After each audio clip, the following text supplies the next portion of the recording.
Okay, Brother Jando, go ahead po. Okay, thank you sa iyo, Brother Lek. So, ano yung mga gustong itanong mo, bro? Yung may kinalaman sa pananampalatayang Katoliko na labis mong tinututulan. Okay, aminin ko na sa'yo dito, unahin muna natin dito sa sa mga practices, kung okay lang sa'yo. Okay. Kasi kaya ako tumututol kasi naniniwala ako na kinakailangan talagang pagdating talaga sa turo ay kinakailangan ito ay nababasa since doctrine kasi tayo. At may kinalaman yung ating mga practices, sarili, personal, doon sa ating turo. Katulad na sinabi ng Biblia sa 1 Timothy chapter 4:16, mag-ingat tayo sa ating sarili and sa ating doctrine. Dahil sa paggawa natin ito, ililigtas natin ang sarili, pati yung nagsisipakinig sa atin. Hmm. Okay, bro, Okay, sa amin naman sa Katoliko, hindi kailangan basahin letra por letra. Halimbawa, na nagtuturo kami na si Apostol Pedro may asawa. Pero walang letra por letra si Apostol Pedro may asawa. Maintindihan lang. Kasi sa talatang sinasabi, meron siyang biyenan. Dahil may nakasulat na meron siyang biyenan, nauunawaan na may asawa. Kahit walang letra por letra, may asawa. Yun sa amin eh. Hindi kailangan letra por letra mabasa, hindi kailangan ganun. Kailangan yung diwa nandoon. Hindi mahalagang letra por letra. Okay, go ahead, bro. sa akin din naman, hindi ko naman sinasabing istrikto ako pagdating sa letra por letra eh. As long as no contradiction in the Bible. As long as yung, kahit walang letra por letra, as long as hindi siya kumukontra sa Biblia. Mm-hmm. Kasi doon lang ako nagkakaroon ng pagtutol kapag yung turo hindi na nga mababasa, kumukontra pa sa Biblia. Yun. Yun, maganda yun. Oo, okay lang kahit hindi letra per letra, basta wag lang kukontra sa Biblia. Mm-mm. Yun ang tamang pag-aaral. Oo. Doon tayo kaya hanapin natin ngayon kung bakit may contradiction. Okay, pwede na ba akong mag-umpisa, Brother Jando? Okay, go ahead, bro. Anong gusto mo itanong, bro? Okay, ito sa practices ng mga Catholic na itinuturo. Kasi meron akong before pa, hindi ko alam kung nag-improve na yung turo ninyo, kung nadagdagan, pero before pa, yung mga 90s pa, merong 7 leading doctrine ang Roman Catholic Church. Hindi ko alam kung ano na ngayon pero dati, ang 7 leading doctrine of the Roman Catholic Church, una dyan yung Mariology, lista ko lang Mariology. Ikalawa, celibacy. Ikatlo ay indulgence. Ikaapat ay infant baptism. Ikalima ay purgatory. Ika-anim ay idolatry. Ikapito ay Trinity. Yan yung alam ko noon. Siguro mga 1999 o 2000, mga ganun. Tanong ko lang muna kung yan ba ay bilong pa rin sa mga leading doctrine ninyo, Brother Jando. Wala kaming leading doctrine, bro, na idolatry. Ewan ko kung saan mo nakuha yung idolatry. No? Wala kaming leading doctrine na ganun. Ang pinaka-leading doctrine namin, true church, founded by Jesus Christ. Second, ang Katoliko, ang siyang bumuo ng Biblia. Old and New Testament into one book. Pero yung mga binanggit mo, idolatry, wala kaming ganung turo. Sa Trinity meron? Trinity, meron naman sa Trinity kasi naniniwala kami na talagang united yung tatlo, hindi naman magkaaway yun. Tri-unity, tatlo, unity, nagkakaisa. Naniniwala kami nagkakaisa sila. Wala kaming turong nag-aaway yung tatlo na yon. Pero matututulan lang yung aral namin yun kung mapatunayan ng kalaban na nag-aaway yung tatlo. So yun yung kapag nag-aaway, kailangan nagkakaisa Yung nga. at hindi nag-aaway. O yung nga, tri-unidad, unity. Pag sinabing united, nagkakaisa. Pag nagkakaisa ba, mag-aaway? Hindi. Nagkakaisa nga eh. Kaya nga, Trinity, tatlo sila nagkakaisa. Pag nag-away yun ang ano, yun ang kontra sa turo namin kasi nag-away sila. Pero hanggat walang mapatunayan na nag-aaway yung tatlo, biblical ang Trinity. Okay. Ibig sabihin, ang official doctrine nyo talaga sa Trinity, ano talagang pinaka-official na kahulugan ng Trinity sa mga Romano Katoliko? Hindi lang doon sa nag-aaway. Ano talaga yung official Yun na nga. doctrine nyo sa Trinity? Yun na nga. Trinity. Ibig sabihin, Hindi tatlo sila nagkakaisa. Pag binago mo yun, mawawala yung unity. Kaya hindi dapat alisin yung term unity. Yun ang official. Kaya nga nabuo yung term Trinity. Kasi yung tatlo, may unity. Okay. Sa follow-up question ko doon, Brother Jando, doon sa unity, yung unity na binabanggit mo, since merong tatlong persona na nag-unite with each other, ito bang tatlong persona to ay ayon sa inyong aral, tatlong parehas na Diyos? Tatlong parehas na Diyos. Hindi parehas na Diyos. Kasi pag sinabi mong parehas, may dalawa na. Dalawang Diyos na. Sa term palang parehas, pagkukumparahin yung dalawa, pareho sila. Pareho, ibig sabihin, dalawang Diyos. Mali. Para lang ano ba? Isang pamilya. Yan. Isang pamilya. O isang barangay. Pakinggan mo siya parang singular, pero plural ang meaning. Isang barangay, singular, di ba? Singular form. Pero plural ang meaning nun. Isang pamilya, singular pang pakinggan, pero plural ang meaning nun. Yun na sa amin. Okay. So, kung ito ay nagkakaisa, medyo dadive na ako ng kaunti kasi baka Sige, go ahead. makalimutan ko tuloy pag nasa ibabaw ako eh. Okay, go ahead. Itong tatlong persona na ito, Brother Jando, ang anak ba na Diyos na makapangyarihan sa lahat ay siya rin yung anak? Ay, hindi. Hindi kami naniniwala sa oneness. Actually, malaki Okay. ang tutol namin sa oneness dahil may panahon nag-uusap ang ama at ang anak. Sa oneness kasi, yung ama siya rin yung anak. Nalala ko yung nakatalakay ako dati Pentecostal oneness. Yung sinabi ng ama, yan ang pinakamamahal kong anak. Ang interpretation na doon, this is my beloved body. Saan this beloved body? May kinuha yung this beloved body. Natawa ako doon. Nag-uusap silang dalawa eh. Ama, papariyan ako sa iyo. Kung oneness, sino kausap niya? Sarili niya. Baliw na yun kung ganun. Okay, tama. Ang oneness kasi, ang ama, siya rin yung anak siya rin yung ama. So, malinaw sa Catholic, iba ang ama, iba ang anak. Yes. Iba ang ama, parang pamilya. Iba yung ama, iba yung ina. Pero isang pamilya sila. Okay, isang pamilya. So ngayon, pagdating naman sa substance, kasi ito, hindi baga ang Trinity ay meron itong nakapaloob pa na aral na tinatawag na co-equal? Yes, Agree ka co-equal ba bro. dyan, bro? Yes, co-equal. Okay. Kasi walang ibang nakakabasa ng isip ng Diyos kundi Diyos lang. Nalimutan ko lang yung talata eh. Pero nababasa ng Espiritu Santo ang isip ng Diyos. Nababasa niya.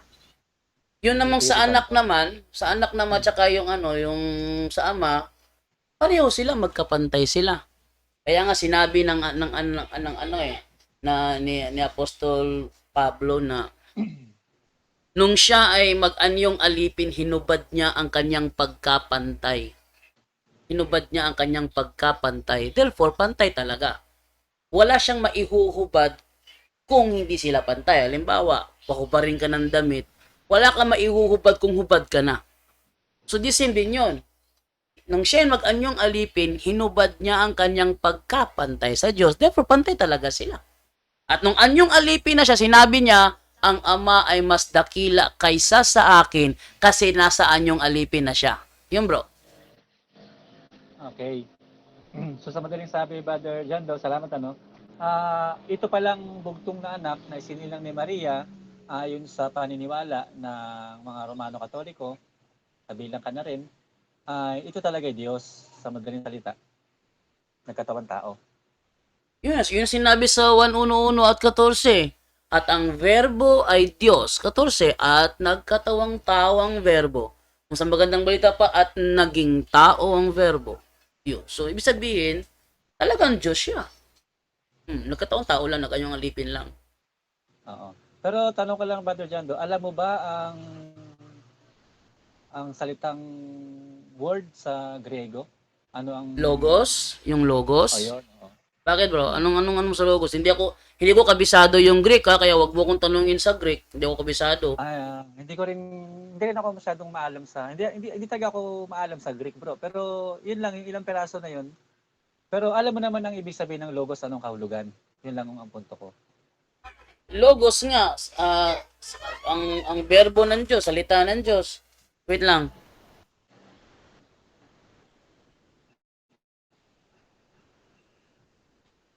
Sige, go ahead bro. Oo.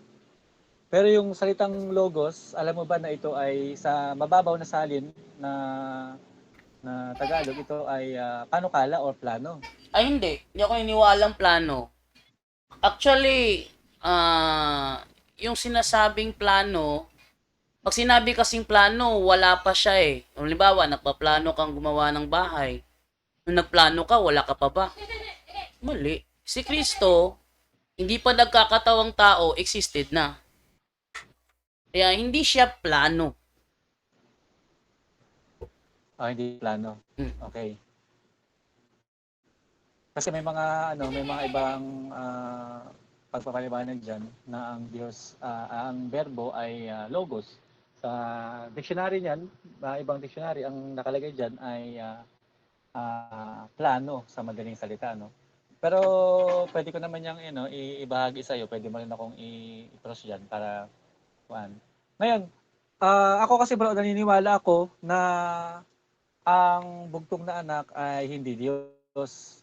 Kasi ganito ito ang tanong ko Kung ang anak ay Diyos at siya ay Diyos na nagkatawang tao, ito ang tanong ko bro, paki-resolve lang ha.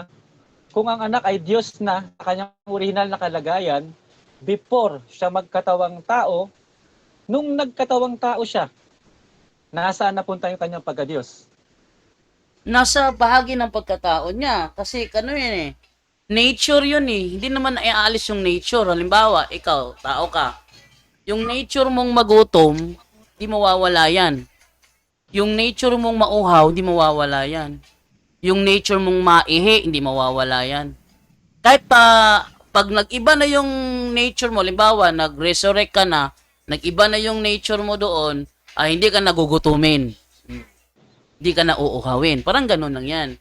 Yung pagka-Diyos ni Kristo nandyan, halimbawa, paglalakad sa tubig, hindi nature ng tawang maglakad sa tubig. Gumawa ng himala gamit ang sariling kapangyarihan, hindi yan nature ng tao. Yung makabasa ng puso ng iba, hindi nature ng tao yan. Ba't nasa kanya? Ba't kaya niyang gawin? Kasi dalawa nature niya. Nature ng pagka-Diyos at nature ng pagkatao. Next question. Salamat Teka lang bro. Ngayon, ang tanong ko kanina, sabihin, nung hinubad niya yung kanyang pagka-Diyos. Wala ko sinabing hinubad ang kanyang pagka-Diyos.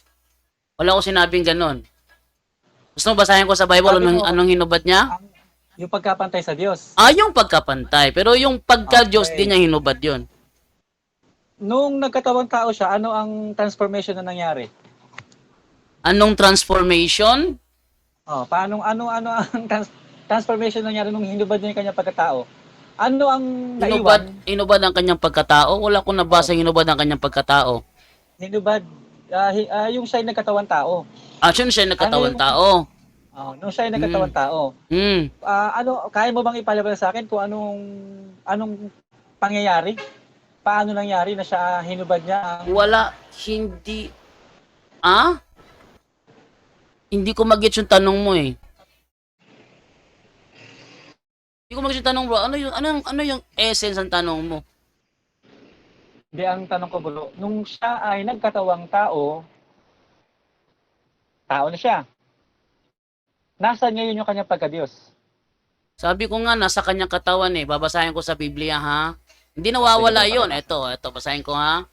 Yan ay nasa nasa Colossus 2:9. Basahin ko muna saglit ha. Nawawala yun. Colossus 2:9, ang sabi ganito. Kaya huwag kayong padadala dahil ang kapuspusan ng Diyos ay nananahan sa katawan ni Kristo. Kung sa Bisaya, ito ang pagkakasabi sa Bisaya. Ang Oh. tinuod, si Kristo na himong tawo, apan bisan pa niini, anaa gihapon kaniya ang iyang pagka-Diyos. Tagalogin ko yung linyang yan. Ang totoo, si Kristo naging tao. Pero ganun pa man, nasa kanya pa rin ang kanyang pagka-Diyos. Yun. Anong translation, anong version yung ginamit mo na Biblia, brother? Colossus 2:9. Anong version ng Biblia yan? Ang salita ng Diyos sa Tagalog, ang pulong sa Diyos sa Bisaya. Okay. Sige. So, ang ibig sabihin sa madaling salita, taga bro, nung nagkatawang tao ang anak, ay hindi pa rin nawala sa kanya yung pagiging Diyos. Hindi nawala sa kanya. Kaya nga siya nakalakad sa tubig. Kaya nga siya nagkakagawa ng himala gamit ang kanyang sariling kapangyarihan. Kaya nga niya nabuhay na maguli ang kanyang sariling katawan. Kaya nga niya kayang basahin ang puso ng ibang tao kasi ang nature niya sa pagka-Diyos niya nasa kanya, hindi nawala. Okay. May nakalimutan ko yung versikulo kasi hindi ko na nakasasabi sa Biblia, walang makakagawa ng ganitong mga bagay maliban sumasa kanya ang Diyos. Yung malibang sumasa kanya ang Diyos, ito ba mismo yung Diyos anak Yung na nasa katawan ng anak? kailangan mailabas mo yung talata niya. Baka kasi ibang tao tinutukoy niyan kay ibang tao. Kung si Kristo Hindi, si Kristo naman, yun, bro. kung si Kristo naman tinutukoy doon, sumasa kanya ang Diyos, ibig sabihin yung ama niya.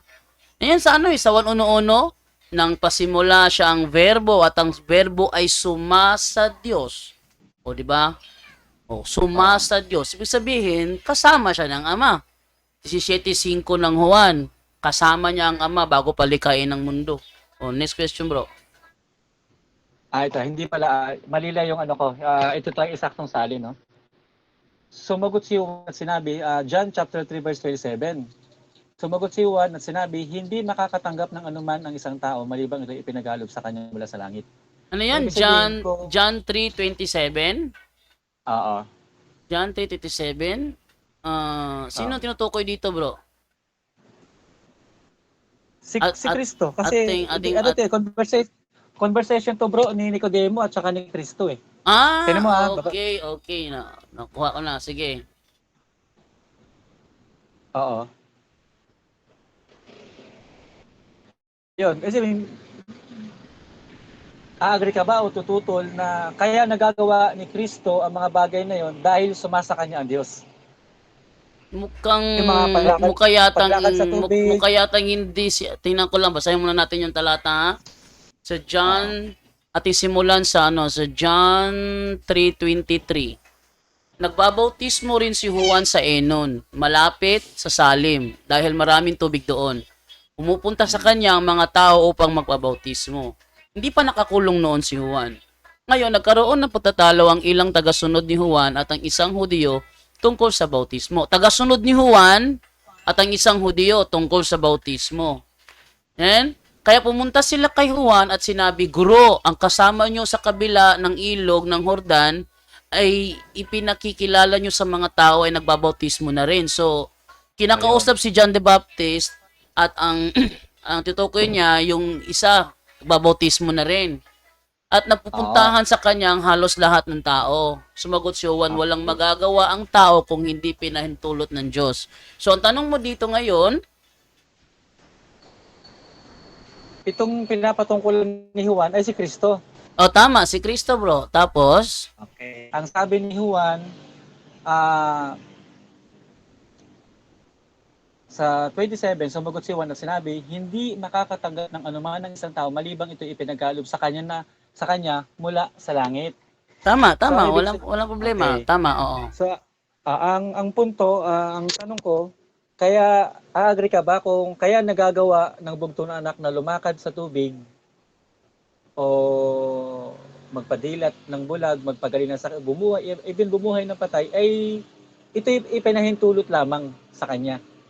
Ay, tama Ay bro. pagkaloob lamang sa Tama kanya. bro, pinipili lang ni Kristo yung yung isabihin sa kanya. Halimbawa, yung pagsabi kung kailan siya babalik. Ah. Bakit siya pumapailalim? Kasi nung nagkatawang tao siya, hinubad niya ang kanyang pagkapantay. Kaya niya ginagawa yun para ipakita na sa kalagayang yun, mas dakila sa kanya ang ama. But it doesn't follow na hindi sila pantay. Pantay talaga sila. Nung nagkianyo siyang tao, sabi niya, mas dakila kasi nasaan yung tao na siya. Kaya kung sinabi ni Juan yun, but it doesn't mean na hindi siya Diyos. Katunayan, basahin natin yung John chapter 1 verse 30. Total, ginamit mo si John the Baptist. Basahin ko yung John chapter 1 verse 30. Anong sabi dito ni John the Baptist? He is the one I was talking about. He's referring to Jesus Christ. He is the one I was talking about when I said, soon a man is coming. Soon a man, sinong man to? Si Kristo. Is coming who is far greater than I am. For he existed long before I did. Sa madaling salita, bago nag-exist si John the Baptist, matagal nang existed ang taong ito na paparating. Soon a man is coming who is far greater than I am. For he existed long before I did. Kung pag-uusapan na katawang tao, mas nauna pa si John the Baptist eh. So sa existence, mas nauna si Kristo. No. For he existed long before I did. Tao ba yan? Hindi pa naipapanganak, nakakapagsalita na. Basahin natin. Hindi pa siya naipapanganak, nakakapagsalita na siya eh. Hebrew chapter 10 verse 5. That is why Christ, when He came into the world, said, you did not, Tagalogin natin kasi masyadong mayaming English. Eto, Okay, bro. dahil dyan, nang si Kristo ay naparito sa daigdig, sinabi niya sa Diyos, ang mga pang-ali, pati mga handog, at ang mga hayop na handang sunugin, hindi mo ibig sa dabahan na dalhin. Hindi mo kinalugdan ng mga handog na sinusunog at ang mga handog upang pawiin ng kasalanan, kaya't inihanda mo ang aking katawan upang maging handog. Sasalita na pala siya before pa siya nagkatawan tao. Oh. Next question po, hindi tao yan. Ay, ibig sabihin, base sa bersikulo na binasa mo, merong naghanda sa Yes, kanya bro. ng isang katawan. Yes, bro. Ang Kaya nga, ang example, Sino ang kaya nga example kanina, bro, ang aking example kanina parang pamilya. Iba ang ama, iba ang anak, iba ang ina. Ngayon, kung ating i-apply yung pamilya dito, ito yung anak. Yung naghanda ng kanyang katawan, yung ama. Pero isang pamilya sila, isang Diyos. Di naman maraming Diyos. Yan nga, in-sample ko na kanina eh. So, ibig sabihin, ang ama ang naghanda ng kanyang katawan, Yes. pero yung pagiging tao, kusang loob ito ng bugtong na anak. Tama po ba? Hindi. Mali, Para bro. maging tao sa kusang loob ito ng anak o Hindi bro kusang ng anak kasi hindi pa siya ipinapanganak bilang tao, ipinlano na. Isaias 9:6 basahin natin. Isaias Pinano? pinano na. Isaias 9:6. Yung pagkatao niya, hindi yung pagka-existent ng persona niya, yung pagkatao niya. Kasi kanina kasi, ang tanong mo sa plano kanina, yung existence niya. Pero ito, pagkatao to eh. Pagkatao lang nga, specific pagkatao ha. Ito, Isaias 9:6. Sapagkat isinilang ang isang sanggol na lalaki para sa atin. Yan Sa madaling salita, yung pagiging tao, hindi ang kanyang pagka-existent as Him. Kasi kung as Him, sabi sa 1:17:5, kasama na niya ang Ama bago palikain ng lahat. Kaya, Ama, ipagkaloob mo sa akin ngayon, sa iyong harapan, ng kalawalatiang taglay ko, sa piling mo, bago palikain ng sanlibutan. So, bago pa nilikha ang mundo, nandun na siya, kasama na siya ng Ama. Therefore, hindi tao talaga yan. Yung pagiging tao niya, yun ang inihanda. Yung pagiging tao niya. Pero yung siya mismo, ay, kasama na siya ng ama bago palikayin ng sanlibutan. So, ang ibig sabihin, follow up ko, Brother John, doon, no? Doon sa binasa mo sa Hebrew kanina, na ang naghanda ng katawan para sa bugtong na anak ay ang ama. Yung katawan niya ang inihanda. Anong katawan yun? Yung katawang ihahandog. O, yung laman. Oh, yung katawang ihahandog. Kaya bago siya naging tao, kasama na siya ng ama. Kaya nga pinakita ko 17:5, sabi niya, ipagkaloob mo sa akin ngayon sa iyong harapan ang kaluwalhati ang taglay ko. Sa piling mo, bago palikayin ng sanlibutan. Existed na siya before ang sanlibutan. Tao ba yan? Naging tao lang. Yung katawang inihanda niya, yun ang katawang tao na siyang magiging siya. Oo nga.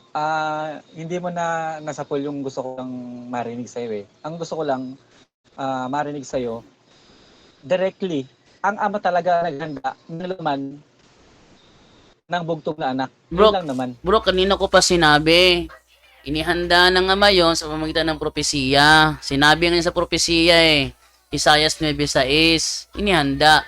Pero bago pa nilikha ang kanyang katawang tao, bago pa siya naging tao, andyan na si Jesus kasama ng ama bago palikain ng sanlibutan. Bakit para yatang nilalak mo yung 17:5, bro? Anong reason, bro? Hindi, wala naman. Parang napapansin ko kasi na doon ka lang nakapokus sa katawan, ayaw mo talakayin yung before nagkaroon ng katawan. Ayun, doon ako papunta, Brother John, doon, no? Sige, eto na, pupunta na ako doon. O sige, punta ka doon. Nung ang anak, kung nag-i-exist na siya, kasabay ng kanyang ama, at wala pa naman yung katawang laman, ay anak na talaga siya. Anong proseso ang meron? Bakit ang anak ay nag-i-exist na nakasabay ng kanyang ama? Anong Sa anong proseso? paraan sa anong paraan siya naging anak? Anong proseso? Anak na siya. Kaya nga, ang tanong ko nga, Anak bakit na nga siya. naging anak? Basahin natin ha. Bakit nga siya naging anak? Hindi siya naging anak. Sa inyo kasi, akala nyo kasi, nauna yung persona ng ama, nahuli yung persona ng anak. Sa katuruan ng Katoliko, magkasabay yun. Kaya siya anak kasi may ama. Hindi gaya sa tao na nauna yung ama bago maging anthropomorphism ang tawag sa ginagawa mo eh. Yung ama, kaya siya ama kasi may anak siya. Kawikaan 34, basahin ko 34 ng Kawikaan. Ang sabi ganito, sino ang dalubhasa tungkol sa kalangitan? Sino ang nakapigil ng hangin sa kanyang palad? Sino ang nakapagbalot ng tubig sa isang damit? Sino ang naglagay ng mga hangganan sa daigdig? Sino siya at sino ang kanyang anak? Di sa madaling salita, bago siya naging tao, andyan na siya. Pinatutuhanan pa ni John the Baptist, kung itatanggi mo yun, sinungaling. Sinabi na ni Kristo, itatanggi mo pa rin yun. Sinabi ba sa Kawikaan? Okay, tanong ko, Brother John, ano? Okay, go ahead.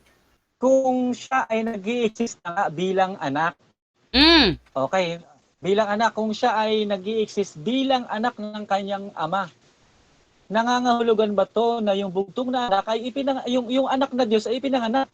Yun ang punto ko. Yung bugtong na Diyos... Otherwise, hindi siya tatawaging anak kung hindi siya ipinanganak. Bro, Okay. yung term ipinanganak na nasa awit 82 ba yun? Nakalimutan kong talata yun. Yung ipinanganak doon, anthropomorphism ang tawag doon. Para bang ano ba? Anthropomorphism. Anthropomorphic. Anthropomorphism. So, sa madaling salita, hindi literal na ipinanganak. Kaya si tinawag na ama kasi meron siyang anak. Walang literal na ipinanganak. Gaya na sinabi Okay. doon sa sabi doon sa 1:18, ang anak ang bugtong Diyos na nasa sinapupunan ng Ama. Bugtong Diyos yun, monogenes theos yun, so bugtong Diyos. Okay. So, ang ano ko sa'yo, Brother John, doon, no? Hindi literal yung sinabing Ipinanganak. Ipinanganak. Hindi literal na ipinanganak. Sinabi lang yun para patunayan na mayroong anak. Okay, sinabi para ipakita na meron siyang anak. Meron siyang anak. Okay. Sige, iwanan na natin yun. Sige, iba namang tanong naman. Sabi mo, hindi sila magkapantay noong nagkatawang tao na ang bugtong na anak. Doon lang sila hindi nagkapantay. Pero hindi pa siya nagkakatawang tao, magkapantay sila. Magkapantay sila. Kaya nung nag-anyong alipin siya, kailangan niyang hubarin ang kanyang pagkapantay. Kaya niya sinabi, ang Ama mas lalong dakila kaysa sa akin. Okay. So, sa madaling salita, before magkatawang tao, before maging alipin, pantay sila. Siyempre, pantay sila. Maging pantay, nung hindi sila nagkapantay, noong nagkatawang tao na yung bugtong na anak. Ito naman yung gusto ko lang itanong sa'yo, Brother John, no? Base sa binasa mo kanina sa Juan 1:18, no man hath seen God at any time. The only begotten Son, which is in the bosom of the Father, He hath declared Him. Ito, hindi pa pinapanganak ang bugtong na anak dito, di ba? Hindi, So, nang isulat ni Apostol Juan yan, ay panganak na. Huli ang pagkakasulat eh.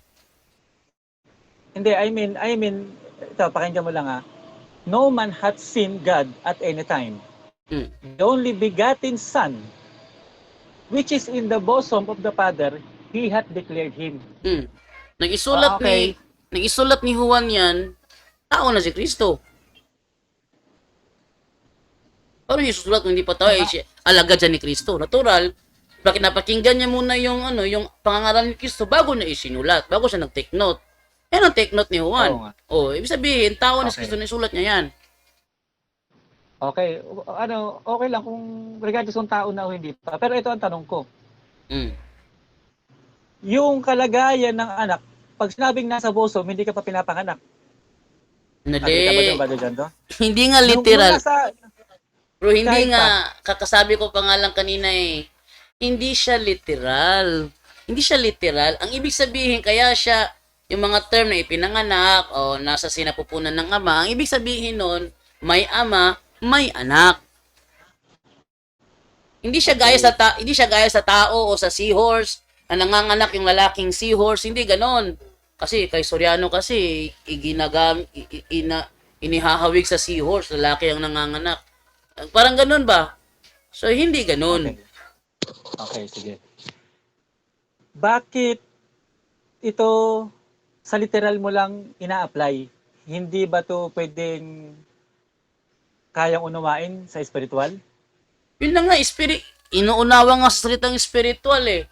Hindi siya literal na nasa sinapupunan mismo na ipapanganak na parang seahorse.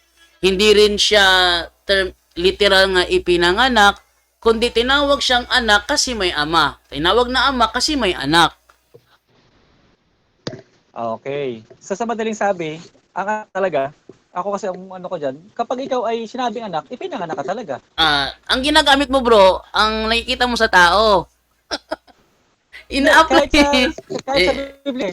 Ina-apply. Bro, paano manganganak ang espiritu? Espiritu. Hindi, sabi ng Biblia, John 3, verse 5, ang ipinanganak ng espiritu, sa espiritu nga. Ay, hindi yan bro. Hindi yan tumutukoy kay Kristo. At tinutukoy dyan ang tinutukoy dyan sa ipinanganak si espiritu, nagbagong buhay ka. Nagbagong buhay ka. Oo nga. Yun. Alam ko yun bro. Alam ko yun. Ba't na out of context mo? Out of context, pastor ka, Kasi, dapat alam mo yan. Ito kasi ang punto niyan, brother Janto, no? Yung Juan 1:18, ipinakita diyan, hindi lamang basta yung sitwasyon nung pagiging basta na lang merong ama at anak sa isang iglap, wala na tayong alam na detalye kung anong nangyari, bakit ba nagkaroon ng anak o bakit ba tinawag yung anak. Bigla lang sa isang iglap, merong ama at saka merong anak, yun ang gusto mong palabasin, ano? Ayun naman talaga, Hindi mo bro. hindi mo lang nakita. Ang Diyos, bro, ang Diyos, walang simula, walang katapusan. At dahil Diyos si Kristo, then wala siyang simula. Ba't mo lalagyan ng simula? So, ang ibig sabihin, Ano? dalawa talaga ang Diyos na nag-i-exist Hindi before. hindi dalawa, wag mong gawing dalawa. Eh, ibig sabihin ba, pag may ama, may ina, dalawang pamilya na yon. Ganon. Hindi. Wala akong tinutukoy na pamilya, brother. Kaya nga kanina, ginamit ko yung pamilya kanina para lang yung isang pamilya. Singular pakinggan pero plural lang meaning. Isang barangay. Hindi mo isang barangay, isang bahay lang pala. Kaya isang barangay din maraming household. Parang ganun lang yan. Isang Diyos, huwag mong gawing dalawang Diyos. Pero ibig sabihin, ganito pala ang punto mo, Bati Jando. Isang Diyos, pero plural lang ibig sabihin. Pero yung plural, yung pares plural na yon, sabay na exist. Para bang para bang Hebrew word na Elohim. Para bang Greek word, Hebrew word na Elohim. Yung Hebrew word na Elohim, plural yun eh. Oh, sabi nga ng mga Muslim, mali ginagawa ng mga Hudyo, tawagin nilang Elohim ang Diyos. Dapat Eloha. Kasi isa lang eh, isang persona, di Eloha. Eh ba sa kanila Elohim, mali yung ginagawa ng Hudyo, yun sinasabi ng mga Muslim. Sa kanila kasi, yung Allah, isa lang persona yan, kaya Eloha. Eh sa Hudyo, tawag nila Elohim. Pag sinabi Elohim, plural. Therefore, yung Diyos, singular siya pakinggan, pero plural ang meaning niya. Hindi ko munanin yung plurality yung sa Elohim kasi ibang ayaw ko magtanong diyan. Dito ako magtatanong, popokusan natin yung yung ama at anak muna. Yun na nga, Elohim kasi, nga. ang turo nyo talaga sabay nag-exist itong ama at ang anak. No, Bagamat hindi nyo tinatanggap na bagamat ito ay hindi literal kasi nga tatawag natin pareha si anthropomorphic expression. Tama 'yan. Kaya sa ngayon nakita diyan, anthropomorphic expression. Ngayon, ang ama nag-i-exist. Kasabay ang anak nag-i-exist. Oh, kasi hindi natin gagamitin yung salitang kapanganakan. Wala mo ng ama, wala mo ng anak. Okay, wala mo ng ama, wala mo ng anak. Kasi ang Diyos kasi, bro, walang simula. Kapag sinabi mo na may panahon na wala pa si Kristo, edi hindi siya Diyos. Parang ginawa lang Diyos. Ganun ang gusto mong ipalitaw eh. Na may panahon ng ama lang nag-i-exist, wala pa siya. Kaya siya lumitaw kasi pinanganak. Parang gano'n ang ibig mong sabihin. Ililito na hindi siya Diyos. Kasi ang Diyos, walang simula, walang katapusan. Okay nga eh. Oh, yun. Mali yung unawa mo. Hindi, huwag mo muna sabihin. Hindi pa naman ako nabasa ko yung galawan na pananalita mo eh. Hindi ba, tema? Tama ba ako? Tama ba yung sinabi ko? Nagkamali ako doon. Hindi, ito. Sagutin mo bro, for clarification lang, tama ba sinabi ko, no? Yung sinabi ko yon? Tama ba yon sinabi ko? O mali ako sinabi ko nun? Sandali lang, para magkaroon ka ng idea. Hindi. Hindi ko pa alam. Sasagutin kita, Brother Jando, saglit lang. Hindi, bro, para tayo makapag-proceed tayo, bro. For clarification lang, hinihingi ko kung tama bang sinabi kong yun na naunahan ko yung ideya mo o nagkamali ako sa pangunguna ko. Maaari nagkamali ka sa pangunguna mo. Sige, nagkamali daw ako. Sige, nagkamali ako. Kasi pinanguna mo ako eh. Sige. Para may idea ka lang sa akin, if ever na mag-usap tayo ulit sa garden, alam mo na kung ano ang ko niyan. Sige, bro. Ako, instant ko talaga, sa Biblia, naniniwala kami, ayon sa Biblia, ang anak ay hindi talaga Diyos. Para alam mo na yung direction ng aking drive, alam mo na yung drive ng question ko. Meron ka ng pundasyon. Naniniwala ako, Brother Jando, na ang anak ay hindi Diyos. Meron ka ng pundasyon sa pagkatanong ko. Ngayon, ito ang tanong ko. Since sabay na itong nag-i-exist, ginagamit yung anak, anthropomorphic din yata paniniwala mo dyan. Merong anak. Ewan ko lang kung saan ayon ka. Wait lang bro, wait lang bro. Wait lang bro, may anuhin lang muna ako doon, saglit lang. Wait. Clarify lang muna ako sa ano mo sa paniniwala mo na para sa inyo ang anak ay hindi Diyos. Matagal ka ng pastor? Matagal ka ng pastor bro? Matagal ka ng pastor? 2011 pa, Brother Jando. Kung maaral, Brother Jando, 2011. 2011. So ilang taon ka nang nag-aaral ng Biblia? Sa yung formal schooling talaga, hindi naman ganoon katagal. Siguro nasa mga kasi ano ko yung tawag diyan, yung pasingit-singit hanggang matapos ko yung kuan. Bro, sa ilang taong nag-aaral ka ng Biblia, bro, alin ang mas naunang nag-exist, ang tao o ang mundo?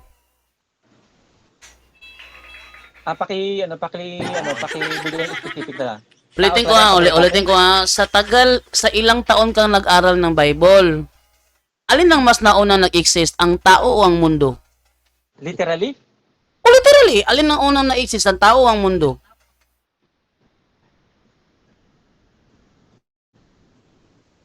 Yung physical na tao, bro. Nakakatulad natin, of course, nauna ang mundo.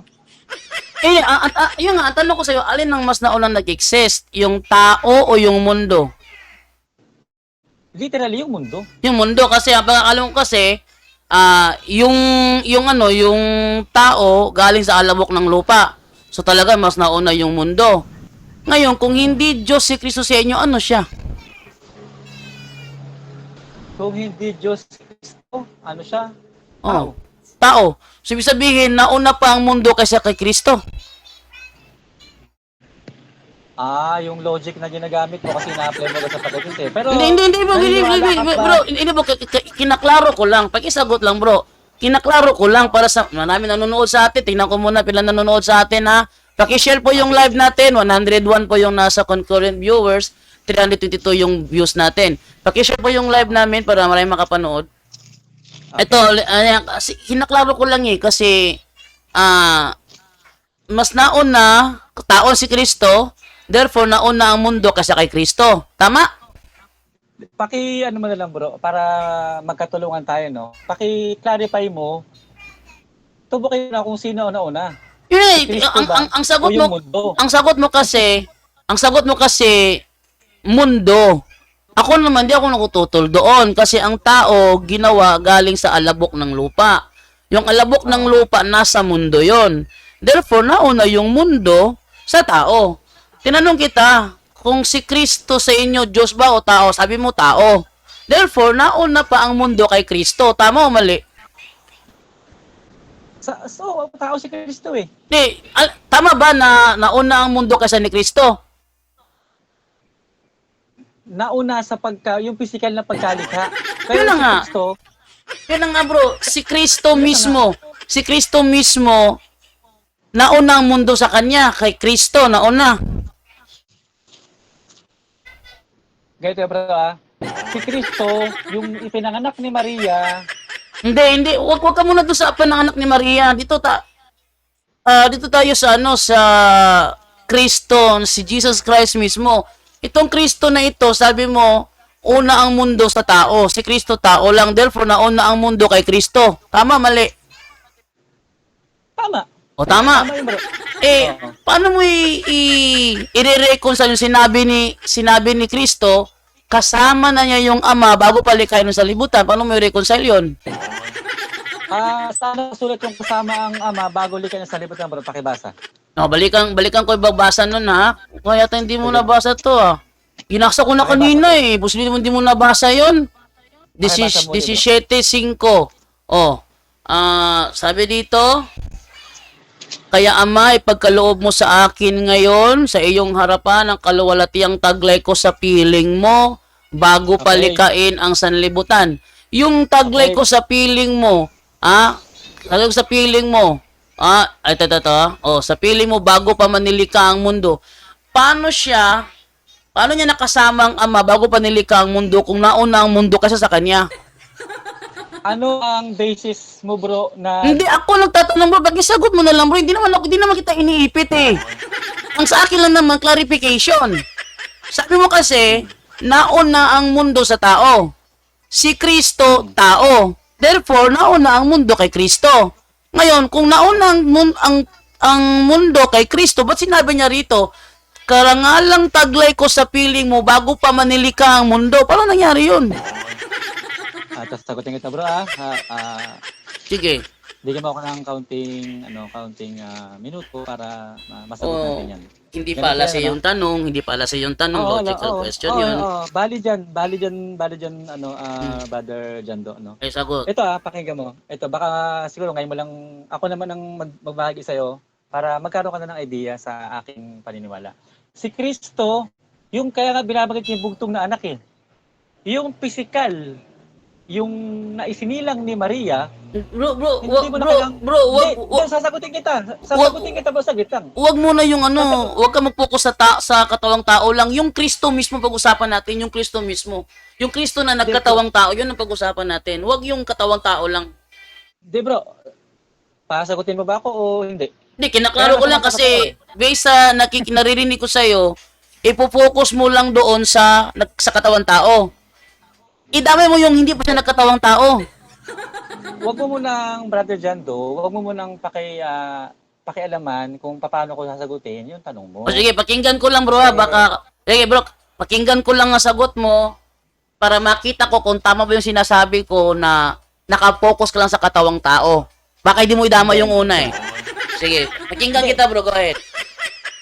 Idamay ko yung una pa, pero pakinggan mo lang muna Sige, go ahead. Ito kasi bro, sabi ko nga sa'yo, yung anak ni Birheng Maria, which is yung katawang tao, Yeso Kristo, yung laman, yung pinako sa krus, yung nagutom.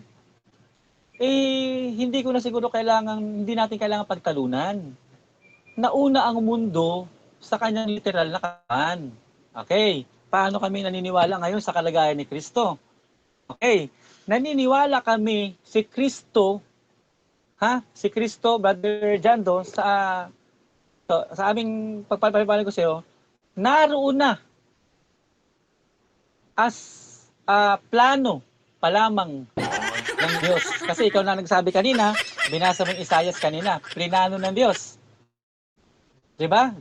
Bro, hindi bro eh. Bro, nirarambol mo eh. Sige, salita ka muna. Paliwanag ko, nirarambol mo eh. Sige, go. Teka lang bro, kasi binanggit mo nga kanina, di ba pinag-usapan yung Juan 1:1 kanina. Sinabi ko kanina, yung nagkatawang tao, yung katawang tao ang sinasabi na pinlano na gawin ng katawang tao. Yung katawang tao. Pero yung Kristo mismo ba, kaya nga sabi ko sa iyo, wag ka lang mag-focus sa katawang tao. Idamay mo talaga yung talagang Kristo. Yung Kristo, bago pa nagkatawang tao, at yung Kristo na naging tao na. Wag yung katawang tao ka lang mag-focus. Kasi doon ka nakapokus sa katawang tao lang eh. Pati yung hindi pa siya nagkatawang tao. Hindi po kasi ako pinapatapos eh. Mano ba bigyan mo ako nakit mga 5 minuto? Nirambol mo kasi yung yung pag-gamit ko ng Isaias ni Bisais. Hindi ba kasi ako naririnig pa? Bro, nirambol mo yung Navy size ng Isaias na tinutukoy ko doon yung katawang tao.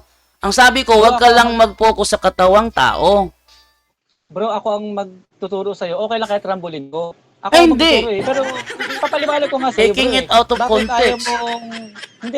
Ba't ayaw mo ako pagbigyan na magpaliwanag? Paano ko ngayon may papaliwanag? I-cross mo ako dito. Okay lang ba sa'yo, Brother Jando? Sige bro, go ahead bro. Kasi di pa ako natatapos eh. Okay, ganito. Pinag-usapan na natin kanina, si Kristo ay sa Juan 1:1, in the beginning was the Word, and the Word was with God, and the Word was God. Ngayon, base sa inyong paniniwala na si Kristo talaga na tinatawag na salita ay Diyos. Bro, kapag nalobat ako, medyo pasintabi na pag nalobat ako, medyo mabibitin tayo. Uy, teka, ilang percent yung battery mo ngayon? 14. Kaya pa yan. Sige, go. Ilang minuto pa ba tayo? Sige, go, patutuloy ka lang. Sige, Matt. Ito bro, apostolic teaching, apostolic doctrine, ito siya. Naniniwala kami bro, ayon sa Biblia, kasi Kristo, kasama na ng Diyos sa kanyang plano pa lamang. Hindi pa siya literal na nag-i-exist. Kaya nga sabi ko, yung salitang verbo ay logos yan, na sa ibang translation, ayan ay plano. Ngayon, binanggit mo ngayon yung Isaias 9:6. propesiya yan kasi dumaan sa propeta. Pero yung propesiya niya, nasa plano na yan ng Diyos, na isisilang. Kaya lang ginamit na prophecy kasi meron ginamit na tao para magparating ng plano ng Diyos. Okay, ito makukuha mo na to, ano? Okay, sa pasimula talaga, si Kristo nag-i-exist bilang nasa plano pa lang ng Diyos. Okay, ito na. Yung plano na yon, kailan naisakatuparan? Nung isinilang ni Maria. Pero hindi ibig sabihin na yung plano na yun ay nag-exist na bilang Diyos. Okay, bibigyan ka ng halimbawa, Brother Janto, no? Normal sa isang mga mangangaral na gumagamit ng ilustrasyon para maunawaan natin. Halimbawa, merong isang engineer, Brother Jando. Bro, pinaliwanag ko na yan kanina. Nagplano ka ng building, sabihin wala pa yung building. Oo nga, okay. Nagplano ako ng building, in the beginning was the Word, sa John 1:1. Nang pasimula ay plano.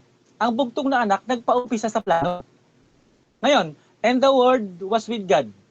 Yung plano na yun, sumasa Diyos. Sino Diyos yun? Yung Ama. Okay? Sumasa Diyos.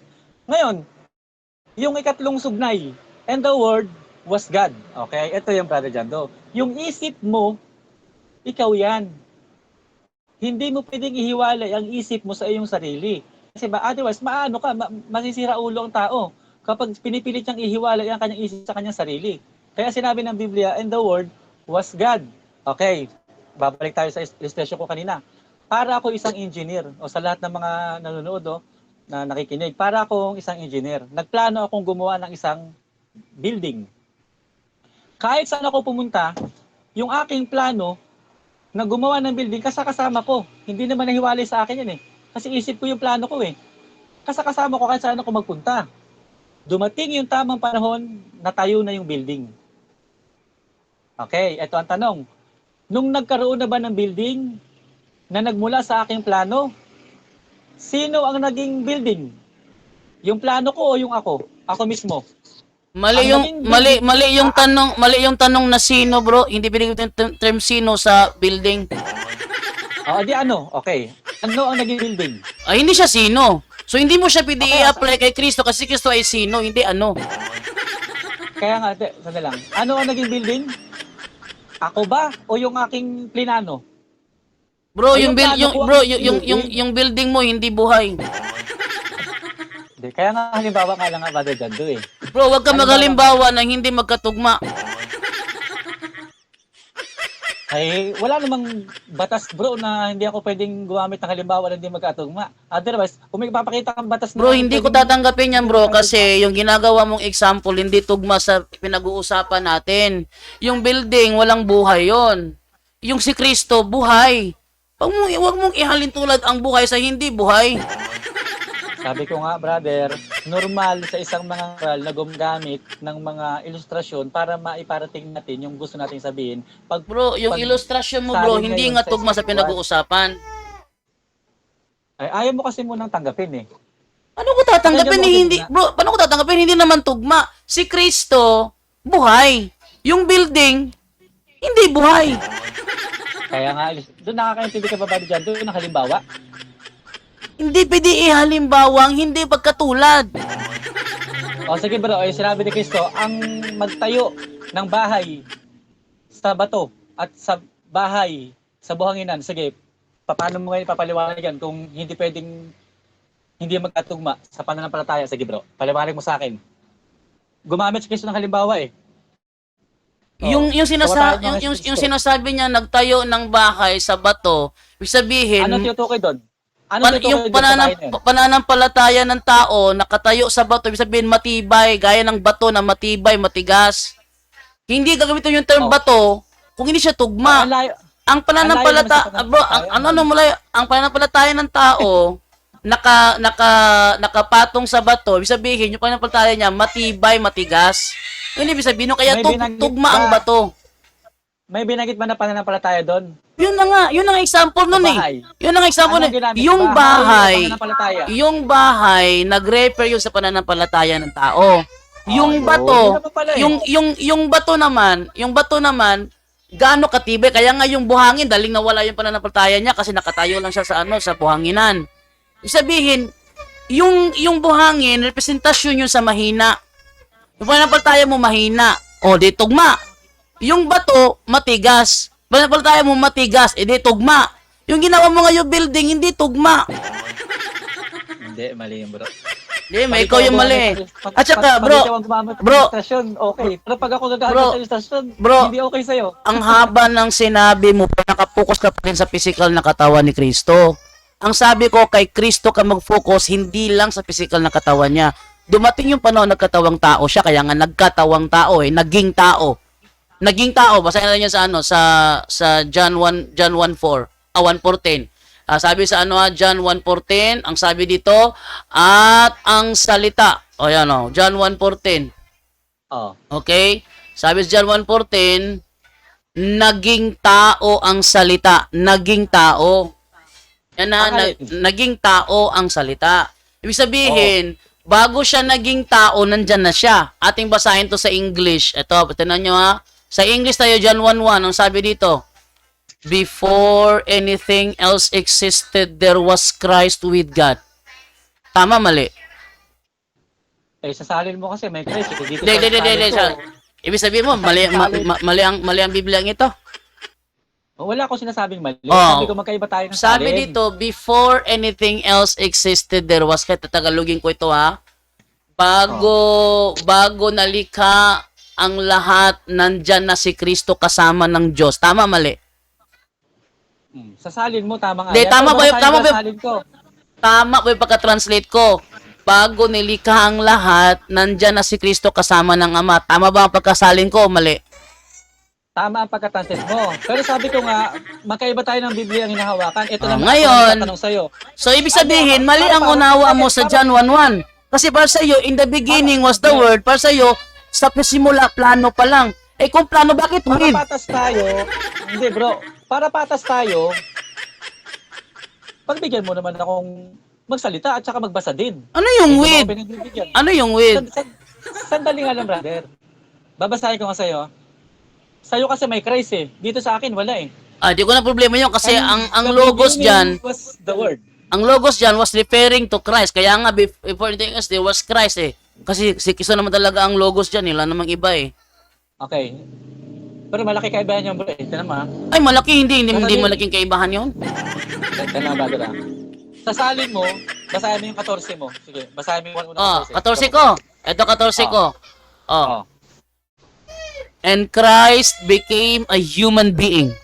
Ayun. Naging human being. Ibig sabihin, may panahon hindi siya human being. Kaya nga became eh. Kaya nga became eh.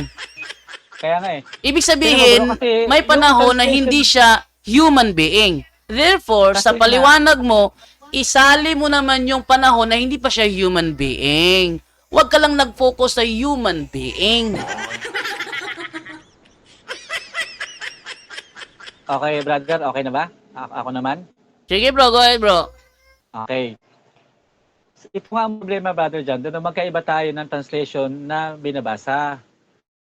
Sasalin ko dito, wala namang Christ became flesh eh, became man eh. Ito ang sabi sa King James 16:11, and the Word was made flesh. Okay, yan ang salin dito sa akin.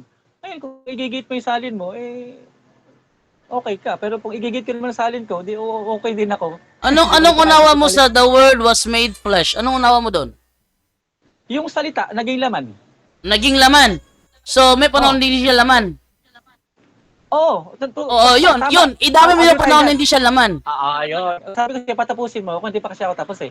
Nakikita ko sa paliwanag mo eh. Pag sinabi kasing plano, ibig sabihin, wala siya, hindi siya existed. Para bang hindi na nagplano, hindi pa existing yung kanya pinaplano. Ganun sabi mo eh. Ito na nga, mga.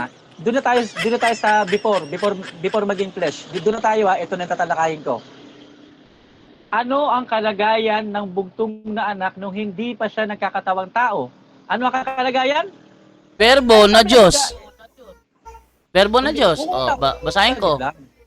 Basahin ko. Verbo ay Diyos. Uno.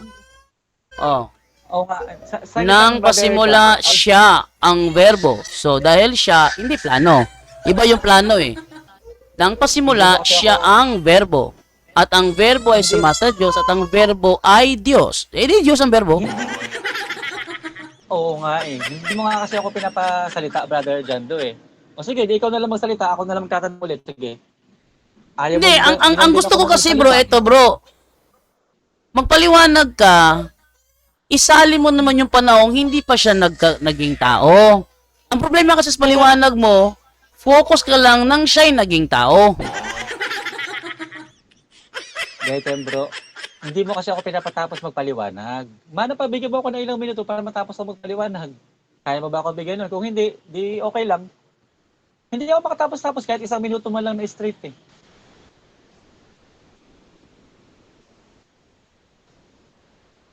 Hindi, ganito na lang kasi ako naman na magtatanong, hindi naman ako nato para magpaliwanag. Magtatanong na lang ulit ako. Sa Juan 17, kaya badyo na, hindi na ako magpapaliwanag. Tanong lang muna ako bro, sa paliwanag mo bro. Dito ako focus Ako na lang magtatanong. Ito ako focus sa sinabi mo kanina. Sabi mo kasi plano. Pag sinabi plano mo, nag-exist na pa plano, hindi pa. Hindi pa. Plano Hindi pa lang. pa. Yung sinabi ni John the Baptist na mas nauna sa kanya si Kristo, tama yun o mali? Tama, sa plano. Plano? Eh yung Sa exist, plano. yung term exist, nag-exist ng plano? Sa plano, ito, babasahin ko Ang sa'yo. sabi mo kanina, ang plano hindi pa nag-exist. Nag-exist lang siya nung ginawa na yung plano. Yan sabi mo kanina, hindi ba? Hindi, bro. Eh, sabi mo kanina, yung plano ba nag-exist? Sabi mo hindi. Saglit lang, brother, babasahin ko yung Biblia, brother. Kasi, hindi mo kasi ako pinapatapos talaga. Binabara mo agad ako eh. Ito, babasahin kita yung talata. Salungatin mo to. Pag nakontra mo to, panalo ka na. Sige, surrender na ako. Babasahin ko yung Biblia. Unang Pedro 1:20. Basahin mo yung Biblia mo. Unang Pedro 1:20. Sige. Na nakilala nga ng una bago itinatag ang sanlibutan, ngunit inihayag sa mga huling panahon dahil sa inyo. Oh, ibig sabihin nag-i-exist siya sa anong kaparaanan? Sabi dito, itinalaga siya ng Diyos bago pa nilikha ang daigdig. Pag sinabing itinalaga, andyan siya. Kasi hindi siya matatalaga kung wala siya. Katunayan, sa 1:1, alinman sa lahat ng nilikha, hindi nilikha kung wala siya. Sabi, nilikha ang lahat ng bagay sa pamamagitan niya. Paano malilikha kung wala siya? At walang anumang nalikha ng hindi sa pamamagitan niya. Hindi nandyan siya. Paano ka lilikha ng isang bagay wala kang martilyo? Nandyan sa bilang, Ayan nga, alinman sa lahat ng nilikha ay hindi ginawa kung wala siya. Therefore, nandyan siya. Ang lahat ng mga bagay ginawa sa pamamagitan niya. At alinman sa lahat ng ginawa ay hindi ginawa kung wala siya. Sabi mo, wala pa siya. nandyan sa bilang ano? Andyan nga siya kasama ng Ama. Bilang ano nga? Ito tayo sa Kawikaan 8. Kawikaan 8 tayo. Nandyan sa bilang. Ito. Nandyan sa bilang. Kawikaan 8:23. Sabi dito wait lang ha. Sabi dito ha. Matagal ng panahon ng anyuan niya ako, bago pa nalikha at naanyo itong mundo. Wala pa ang mga dagat nang ako'y lumitaw. Wala pa ang mga bukal ng tubig na malilinaw. Wala pa ang mga burol. Ganoon din ang mga bundok. Nang ako'y isilang dito sa San Sinukog, ako muna ang nilikha bago ang lupa at bukid. Nauna pa sa alabok at sa lupang daigdig. Nang likay ng mga langit, ako ay naroon na. Maging ng ang hangganang langit ay at lupa'y italaga. Naroon na rin ako ng ulap, ang ulap ay ilagay at ng kanyang palitawin ng bukal sa kalaliman. Nang ilagay niya ang hangganan nitong dagat, ng ang patibayan ng mundo ay ilagay at itatag. Ako'y lagi niyang kasama at katulong sa gawain. Paano magiging katulong kung wala pa? Ito nga ang tanong ko. Nandyan na siya bilang Diyos ba? Yun nga, Diyos nga. Basahin ko ha, para makita mo ha. Ang ibig sabihin Bilang ba, Diyos. Follow-up question. Wait lang, basahin ko muna. Basahin ko muna bro. Genesis 1:26. Basahin ko muna ha. Basahin ko muna. Sabi dito, then God said, let us. Ano yung us? Father, Son, Holy Spirit. Saan nakasulat bro? Ganda. Ayan o, Genesis 1:26. Then God said, let us, Father, Son, Holy Spirit, make man in our image, in our. Eh di kausap niya yung yung anak at Holy Spirit kasi nasita niya yung ama. Alam mo yung translation na ginagamit to, bro? Ito yung translation na ginagamit. Parang ano yan eh. Parang yung tinapay na matigas. Bro, maglabas ka ng dokumento, bro, na ito ay bro, maling salin, bro. Hindi. Hindi ko na, wag mo na tayo sa salin na yan. Masyadong favor sa, yan eh. Catholic version na halos yan eh. Dito tayo sa King James, na-sectarian. Dito tayo sa King James, bro. Non-sectarian to, dito tayo mag-usap. Okay ka? Ay, sectarian yan, bro. Ang gumawa niyan, Church of England. Huwag mo sabihin ng sectarian ng King James. Sectarian yan. Kahit sinong relihiyon gumagamit nito eh. Wait lang muna, bro. Wait lang muna, bro, ha. Oo.